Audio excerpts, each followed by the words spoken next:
ఇప్పుడు భగవానుడు ఎందుకు అసలు దుఃఖం ఇస్తాడు? భగవంతుడు ఎందుకు మనం బాధపడేటట్టు చేస్తూ ఉంటాడు? ఒకడికి కాలు విరిగిపోవలసిన అవసరం ఏమిటి? ఒకడికి అనారోగ్యం రావలసిన అవసరం ఏమిటి?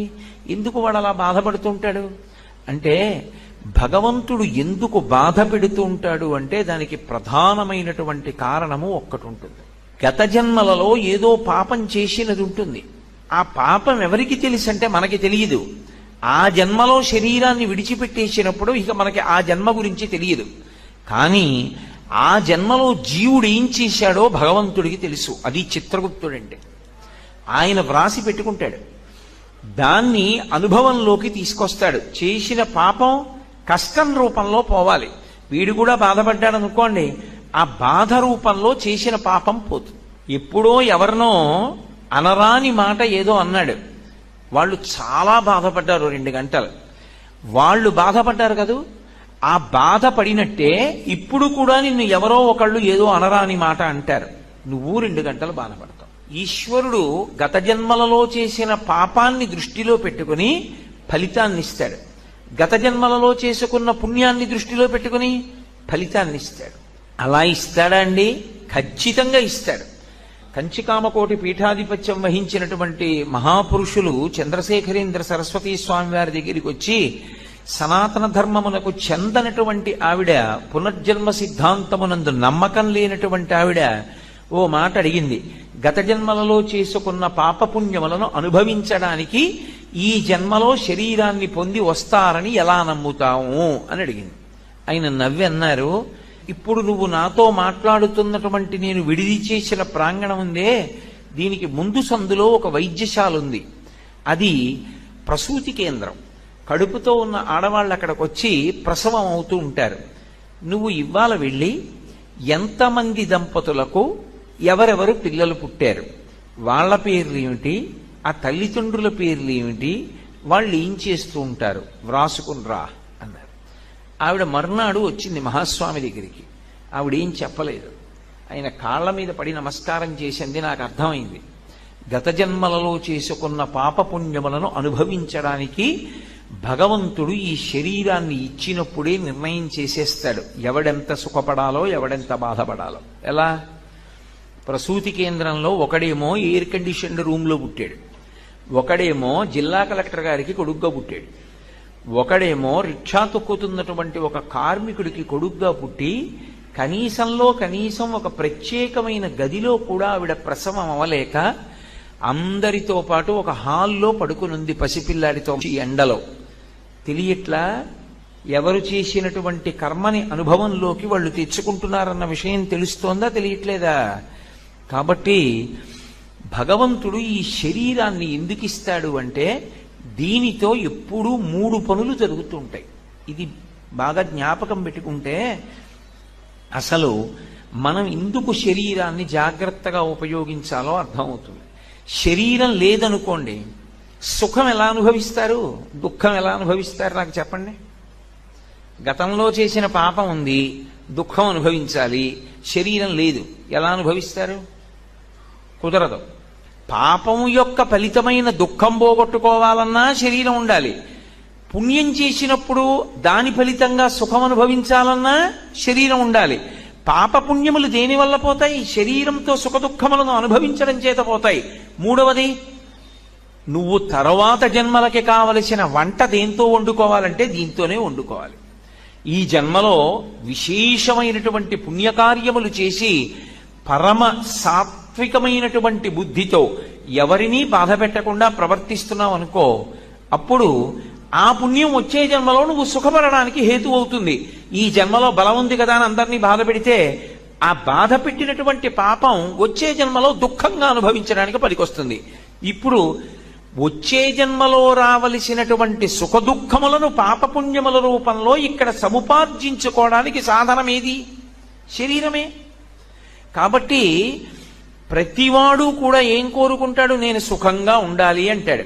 మరి ఆ రోజున ఒకడికి కాలు విరుగుతోంది, ఒకడు జారి పడుతున్నాడు, ఒకడికి జ్వరం వస్తోంది, ఒకడికి తీరా రైలు దగ్గరికి వెళ్ళిన తర్వాత రైలు వెళ్ళిపోతోంది. అయ్యయ్యయ్యో నేను వెళ్ళవలసిన దానికి వెళ్ళలేకపోతున్నాను, ఆ రైలు వెళ్ళిపోయిందిట అని వాడు విపరీతమైన క్షోభకి గురవుతున్నాడు. ఒక్కొక్కడికి అన్నం దొరకట్లేదు, ఒక్కొక్కడికి నీళ్లు దొరకట్లేదు, ఒక్కొక్కడికి నిద్ర పట్టట్లేదు, ఒక్కొక్కడికి శరీరంలో బాధ కలుగుతోంది, ఒక్కొక్కడు సంతోషంగా ఉన్నాడు. అమ్మయ్య నేను అనుకున్న పని ఇవాళ అయిపోయిందండి అని వాడు సంతోషిస్తున్నాడు. ఎందువల్ల? ఎవడైనా దుఃఖంగా ఉందామని కోరుకున్నవాడు ఉన్నాడు ఆ లోకంలో? మరి లేకపోయినా దుఃఖం ఎందుకు వస్తోంది అంటే ఈశ్వరుడు ఒకడు ఉన్నాడు, వాడు నొక్కుతున్నాడు ఒక పక్క నుంచి. ఎలా? గత జన్మలలో చేసిన పాపపుణ్యములను లెక్కలో పెట్టుకుని ఇప్పుడు సుఖం ఇవ్వాలా దుఃఖం ఇవ్వాలా వాడు లెక్క పెట్టుకుంటున్నాడు.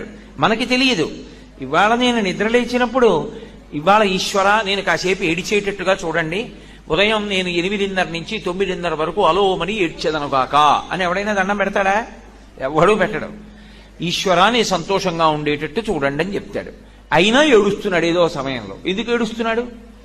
ఈశ్వరుడు ఒకడు ఉన్నాడు, వాడు గత జన్మలలో పాపాన్ని ఫలితంగా తీసుకొస్తున్నాడు, పుణ్యాన్ని ఫలితంగా తీసుకొచ్చి సుఖం ఇస్తున్నాడు.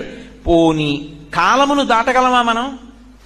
అది ఈశ్వరుడు ఏదో ఉదయం 8 గంటలకి ఇచ్చాడు అనుకోండి, అయ్యయ్యో ఇప్పుడు 8 గంటలకి నేను ఈ కష్టం అనుభవించాలంటే చాలా కష్టం అండి, నాకు చాలా ముఖ్యమైన పని ఉంది, అనుభవిస్తాను, నేను కాదంటలేదు. కానీ 8 నుంచి 8:30 వరకు అనుభవించవలసినటువంటి దుఃఖాన్ని సాయంకాలం 4 నుంచి 4:30 వరకు ఇవ్వండి అని అడిగామనుకోండి, కాలం ఒప్పుకుంటుందా? ఒప్పుకోదు. కాలమునందు మాత్రమే అనుభవించాలి. ఏ సమయంలో వస్తుంది ఆ దుఃఖం, ఏ సమయంలో వస్తుంది సుఖం నువ్వు చెప్పలేవు. ఒక పక్క నుంచి కాలం నొక్కుతుంది, ఒక పక్క నుంచి భగవంతుడు నొక్కుతాడు. ఈ రెండిటికి మధ్య ఎందుకు నొక్కుడు పడుతున్నావు? గత జన్మలలో చేసిన పాపపుణ్యాలు పోనవు మనకి తెలుసా? ఏమండి నేను గత జన్మలో పాపం చేశాను, ఆ పాపం ఇవాళ బహుశా అనుభవంలోకి వచ్చే అవకాశం ఉంటుందంటే నీకేమైనా తెలుసా? అది తెలియదు. మరి ఇప్పుడు ఏం చెయ్యాలని అడిగారు. అందుకే ప్రార్థనతో ప్రారంభం అవ్వాలి. ఏ కార్యక్రమమైనా ప్రార్థనతో ప్రారంభం అవుతుంది. ప్రార్థన ఈ మాట ఎందుకు వచ్చిందో తెలుసా? మీరు ఏది మొదలు పెట్టండి, ప్రార్థన చేశారా అంటారు. నేను ఇప్పుడు ఉపన్యాసం మొదలుపెట్టాను, ఉపన్యాసం మొదలుపెట్టే ముందు నేనేం చేశాను? ప్రార్థన చేసి మొదలుపెట్టాను.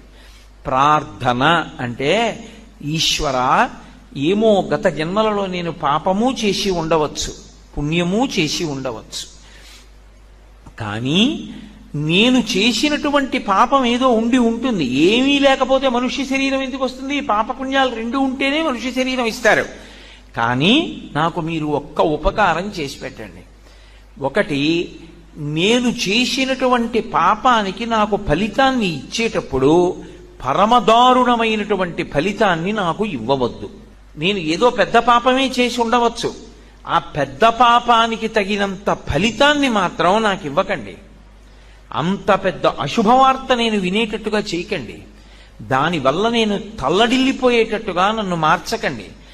జీవితాంతం ఏడవలసినంత పెద్ద పెద్ద శిక్షలు నాకు వెయ్యకండి. మరి నీ పాపం ఎలా పోతుంది? నన్ను అనుగ్రహించండి. నేను తప్పు చేశాను. ఎందుకు చేశాను? మీరున్నారని తెలియక చేశాను ఒకప్పుడు ఆ పాపం.